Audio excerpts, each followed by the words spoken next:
Om Sri Lakshmi Narasimhaya Namaha. Valmiki Ramayana, Aranyakanda, Chapter 30. Rama kills Khara. Summary.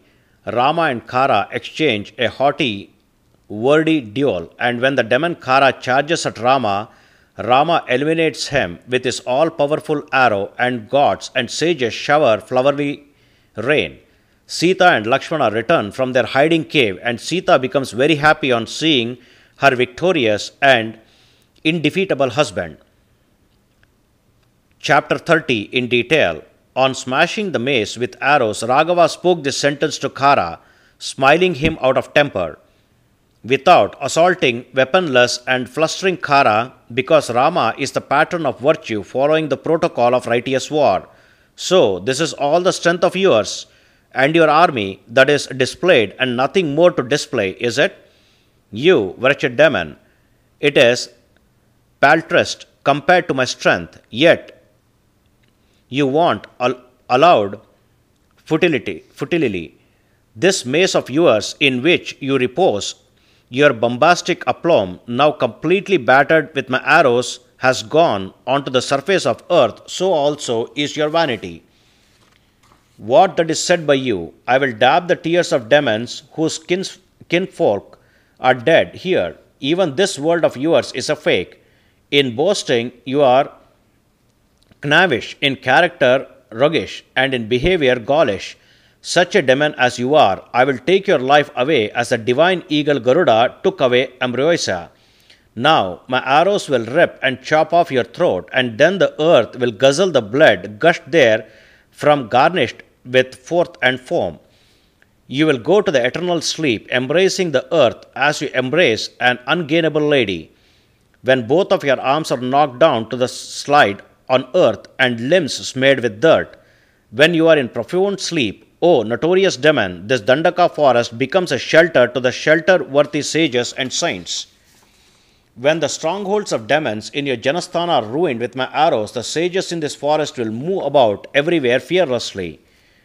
The demoness who terrorized others so far will be pitiably terrorized now, and they flee away very quickly with tear-wet faces as their kinsmen are killed. To which demoness, your kind of grievous demon is the husband.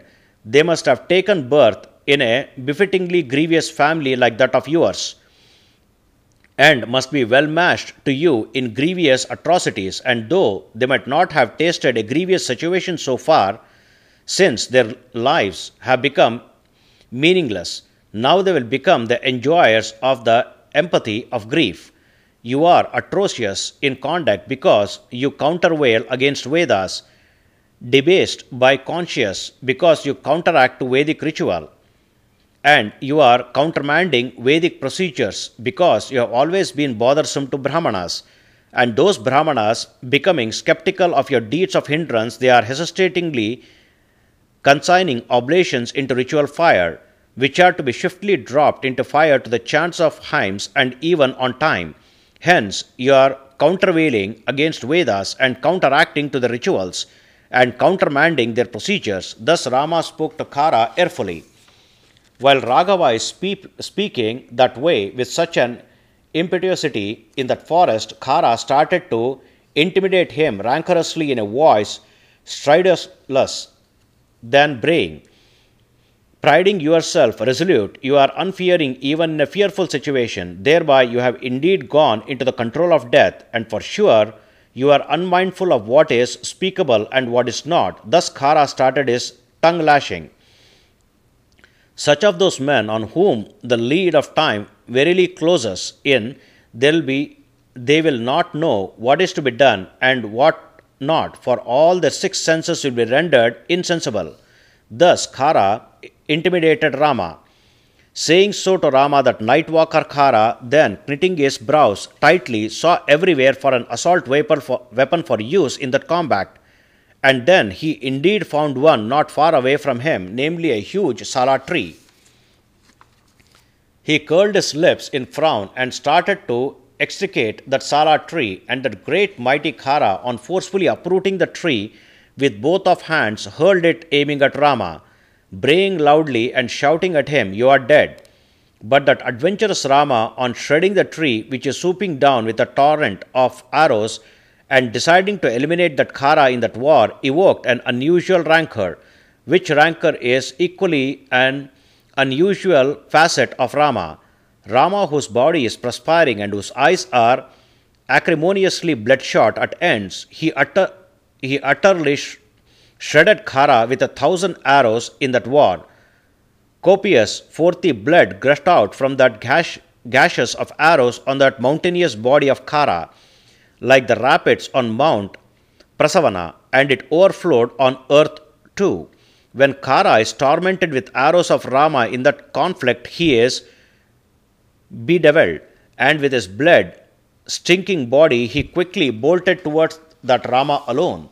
When Khara is descending on boisterously with his body bathed in blood, that adept one in the science of archery, Dhanurveda, the scripture on archery, and that valorous Rama in swiftness, lurched a little, say 2 or 3 steps. Then Rama snatched an arrow which is similar to the ritual fire and secondary only to the ultimate missile, namely Brahma missile, for the elimination of Khara in war.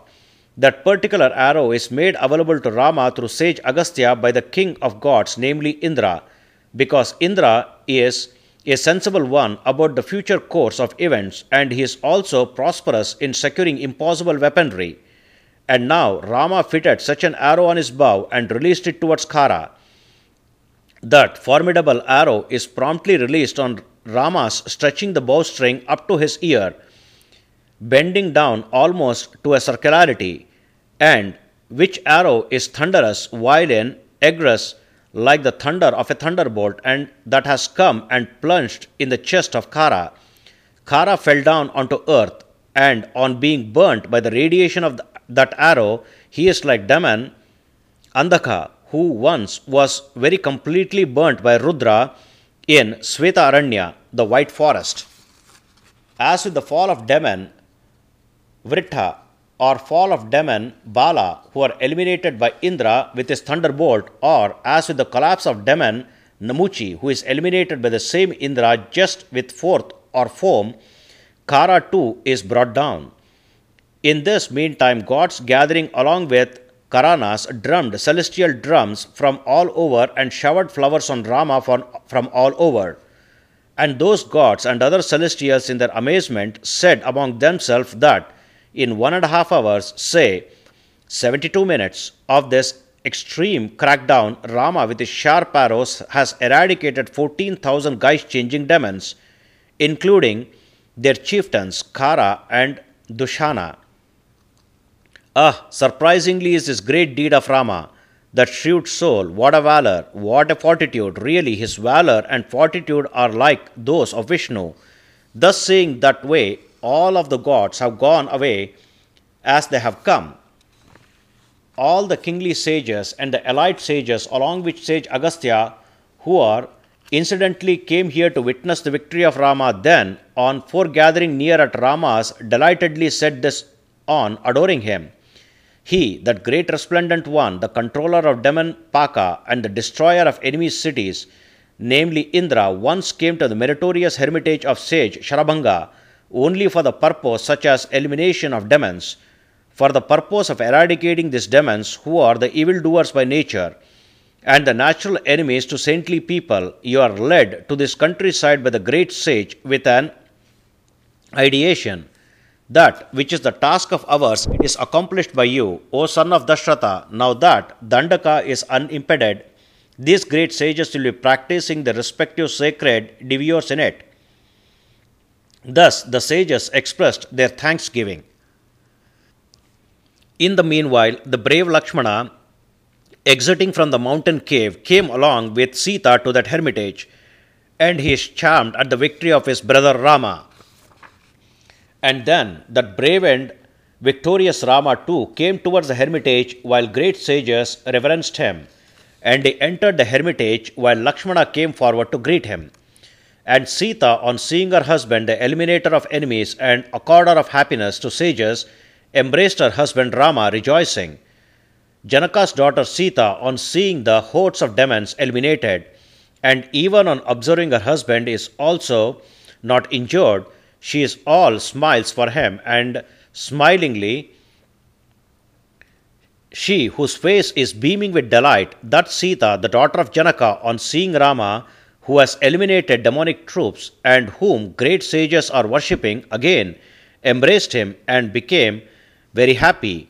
Thus, this is the 30th chapter in Aranyakanda of Valmiki Ramayana, the first epic poem of India. Sri Moola Rama Vijayate. Om Sri Krishnarpanamastu.